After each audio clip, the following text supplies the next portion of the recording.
Hello guys. तो जैसा कि पिछले पार्ट में लास्ट में हमने देखा था कि फेंग हान अपना कल्टीवेशन पूरा कर लेता है और अब वो मैजिकल पावर रिलम में प्रवेश कर चुका है। तो उसी के आगे से हमारा आज का एपिसोड शुरू होता है। और अब इस पार्ट के शुरू में हम देखते हैं कि थीव के सर्वेंट फेंग हान को देख रहे होते हैं कि कैसे उसने अपना कल्टीवेशन पूरा कर लिया है। तो तभी उनमें से एक सर्वेंट कहता है कि उसने सीक्रेट रिलम के सुपर नेचुरल पावर्स को ब्रेक कर लिया है। इतना कह करके वो भागने लगता है। तभी दूसरा सर्वेंट उसका हाथ पकड़ लेता है और उससे कहता है कि तुम उसके सामने कैसे भाग सकते हो, कोई भी आवाज मत करो, अगर हल्का सा भी तरंग उत्पन्न होगा तो वो हमें देख लेगा और हमारे बचने का केवल यही तरीका है कि हम लोग चुपचाप बैठे रहें। तभी हम फेंग हान को देखते हैं जो कि इन दोनों को देख लेता है। तो तभी सर्वेंट वहां से भागने लगता है लेकिन फेंग हान उसे पकड़ लेता है। तब वो सर्वेंट फेंग हान से बचने के लिए बातें बनाने लगता है।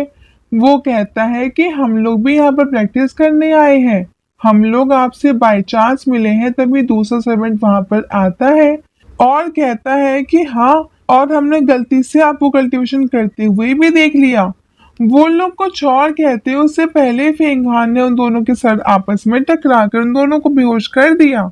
उसके बाद उन दोनों को लेकर जमीन पर पटक दिया। तभी हम उसे छोटे बच्चे को भी देखते हैं जो कि उन दोनों के आसपास घूम रहा था और कह रहा था कि ये दोनों बहुत ही ज्यादा फनी दिख रहे हैं। फिर हम देखते हैं कि फेंग हान बच्चे का ब्रेसलेट उसको लौटाते हुए कहता है कि थैंक यू मुझे ये मैजिक वेपन थोड़ी देर के लिए देने के लिए, जिससे कि मैं अपने पावर्स को ब्रेक थ्रू कर पाया। जिस पर बच्चा कहता है कि ये तो छोटी सी चीज है, अगर मेरी मम्मी मुझ पर गुस्सा नहीं करती तो ये मैं तुम्हें हमेशा के लिए दे देता। तभी हम देखते हैं कि उसका ब्रेसलेट अपने आप वो उड़कर हवा में जाने लगता है। तब छोटा बच्चा कहता है कि लगता है मेरी मॉम मुझसे कांटेक्ट करना चाहती है। इतना कहकर बच्चा दौड़ने लगता है, उसका ब्रेसलेट उसका पीछा करने लगता है। तभी ब्रेसलेट के अंदर से हमें किसी लेडी की आवाज सुनाई देती है जो कि कह रही होती है कि तुमने फिर से शैतानी की। उसके बाद वो ब्रेसलेट बच्चे को उसके सर पर हिट करता है और फिर उसमें से आवाज आती है और वो लेडी कहती है कि जब मैं सेल्यूशन में थी तब तुम खेलने के लिए वहां से भाग गए थे। जिस पर बच्चा कहता है कि नहीं, मैंने सुना था कि चुआन ने सरेंडर कर दिया है। इमॉर्टल और डेमो दोनों उसको खोज रहे हैं। फिर वो फेंग हान के पीछे छुप कर आगे कहता है कि आप मुझे यहाँ पे कुछ भी कहें लेकिन मेरा ये कर्तव्य है कि मैं डेंजर को देखकर कैसे इग्नोर यहाँ पे कर सकता हूँ। आप और फादर बिजी थे और मैं बस हेल्प करना चाहता था। जिस पर वो लेडी कहती है कि मुझे तुम्हारे इंटेंशन के बारे में पता है, चलो अभी छोड़ दो उसे, तुम अब कहीं नहीं जा रहे हो। जिस पर बच्चा कहता है कि हाँ मैं गलत हूँ। जिस पर फिर से लेडी कहती है कि मेरे साथ माउंटेन पर तुरंत लौट चलो।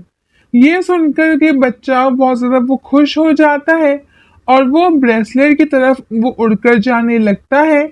लेकिन लेडी अपनी बात को कंटिन्यू रखती है और कहती है कि मैं जानती हूँ कि यहाँ पर क्या हुआ है। किसी वस्तु हार्ट के डेसिपल ने मेरे बच्चे की जान बचाई है।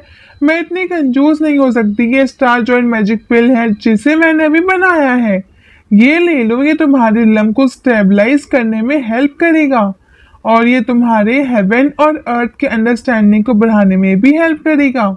ये पिल लेकर के फेंग हान उस लेडी को थैंक यू करता है और फिर उसके बाद छोटा बच्चा धीरे से कहता है कि जब तुम्हारे पास समय हो मेरे घर आ जाना, हम दोनों साथ मिलकर खेलेंगे।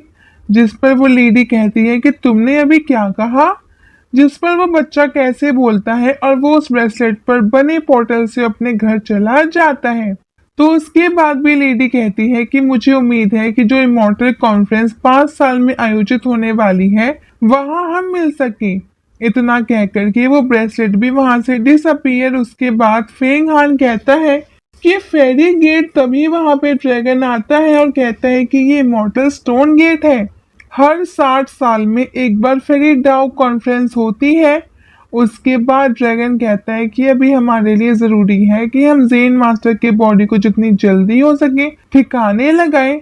जिस पर फेंग हान कहता है कि हाँ, हम लोगों ने उसे तरह छोड़ दिया था तो कोई भी लोग रिवर के आसपास आ सकता है और वहां पर वो बॉडी सुरक्षित नहीं है और हम लोग भी डेंजर में पड़ सकते हैं। क्या हम लोग उसकी बॉडी को इंपीरियल टेरिटरी में भेज दें? इस पर ड्रैगन कहता है कि हाँ, वो सुरक्षित होगा।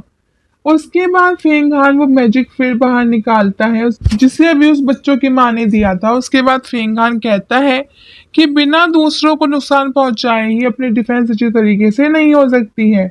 इतना कह करके वो पिल ड्रैगन को दे देता है और कहता है कि इसे ध्यान से चेक करो, इसमें कोई गड़बड़ तो नहीं है।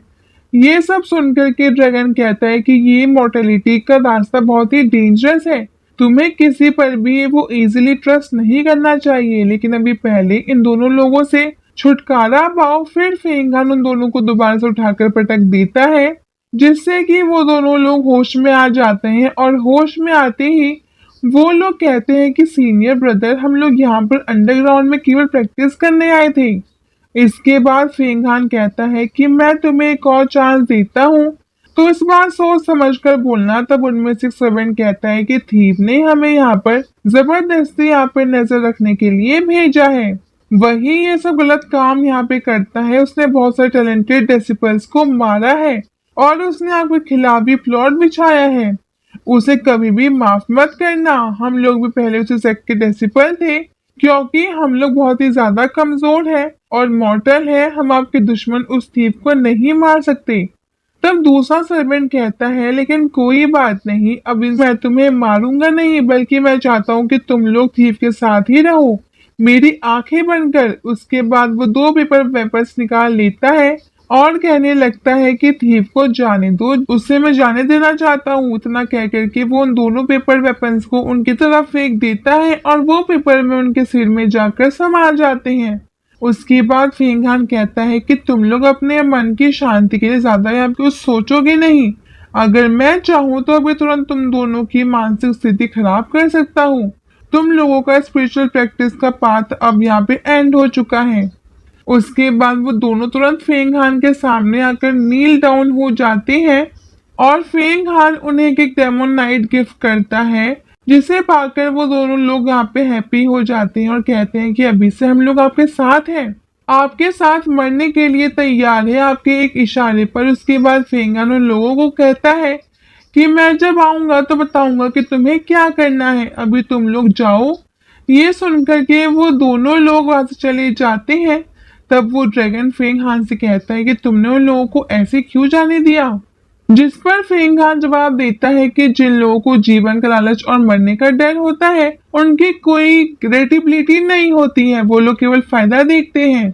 ताकतवर के साथ रहते हैं, केवल हमारे लिए काम करेंगे, उनका जीवन और मृत्यु अब हमारे हाथों में, चिंता मत करो।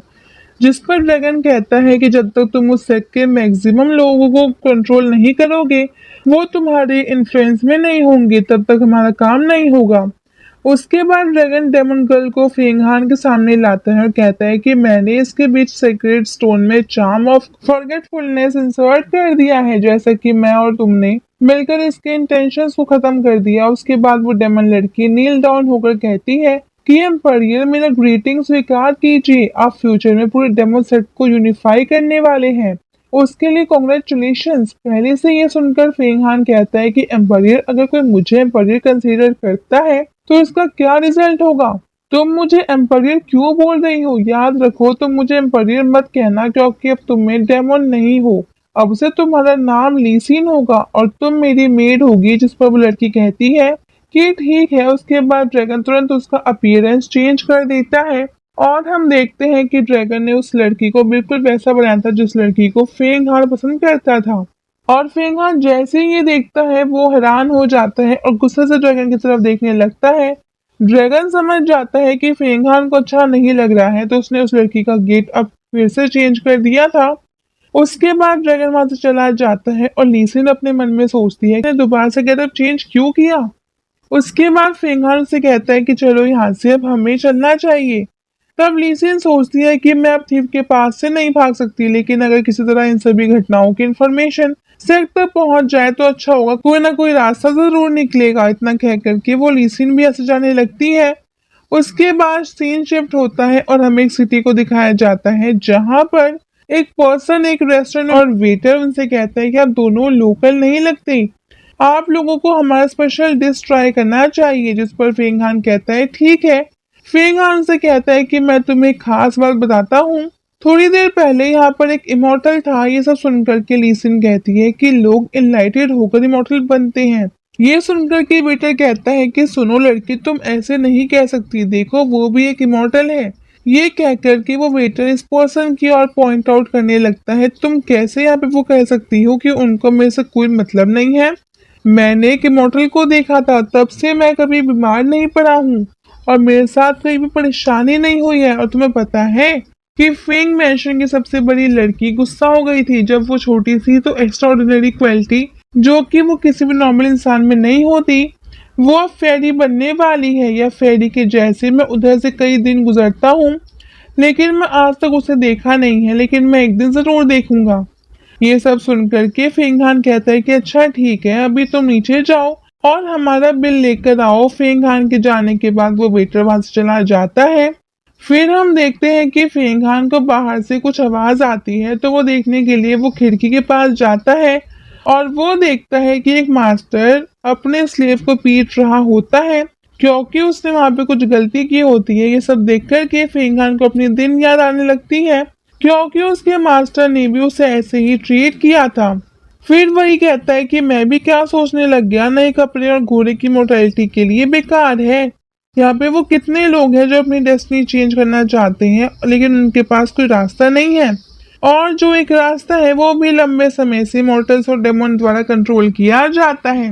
मॉर्टल्स केवल इस दुनिया में कठिनाई से रहने के लिए ही है। ये सुनकर के लीसन कहती है कि घोड़े के लिए घास खाना अच्छा होता है और भेड़िए के लिए मीट। डेमन सभी क्रिएचर्स को अपने फायदे के लिए इस्तेमाल करते हैं।